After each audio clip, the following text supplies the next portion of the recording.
Assalamu alaikum wa rahmatullahi ta'ala wa barakatuh. Hello, Miss. I hope you are doing well. My name is Yahya Shikima.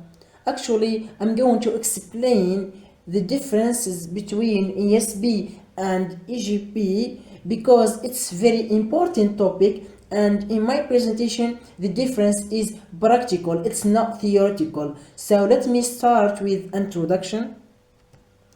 This presentation explains the difference between ESB and EGP. It highlights their goal and focus and learners or syllables. ESB teaches English related to specific jobs or fields, while EGP focuses on general English used in daily life. So let me move to discuss the main differences between them.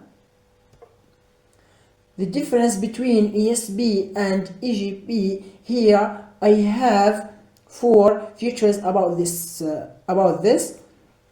Firstly, the goal. Secondly, the focus. Thirdly, the learners, and the last part, syllables. So firstly, in EGP, the goal is learning English for daily life, means to develop overall English language competence for general purpose, including education or cultural or literature.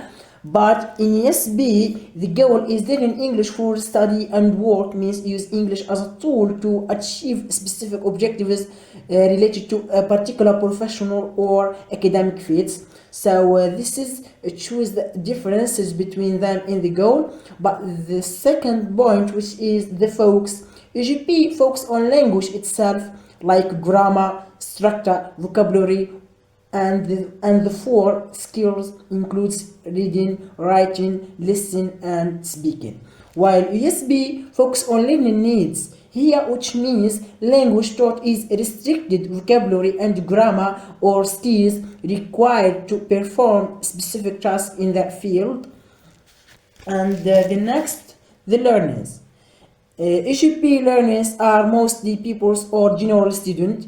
Here, anyone needing foundational English skills, often without a specific professional goal yet. But in ESB, learners are usually for adults or professionals who already work or training for specific fields, for instance, doctors, business, or PhD students. So this means there are not similarities in the learners.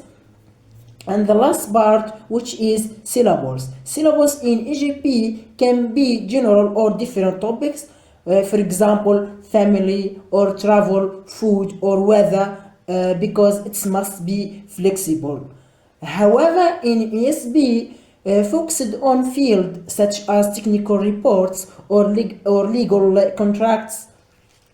So this is the main differences between them. Actually, let me move to discuss the next title, which is the most important EGP. Here we have I have three elements. Firstly, focus is mainly on education. The primary concern is teaching the linguistic system and rules of the language. This is explanation of this point. Secondly, content is harder to select because learners' own needs are known. Because since the learner's eventual use of English language in determined, so the content must be broader and not specific. Thirdly, the syllabus. The syllabus must have a high surrender value which means used in many situations, and it offers useful knowledge that can be applied in many situations. So this is the most important of EGP. So let me move to discuss the next title. The most relevant ESB features are here. I have three elements also. Firstly, focus on training. For example, means the learners use English as a tool to successfully execute professional or academic duties. Secondly, because English is used in specific occupational context, selecting the appropriate cannot is easier.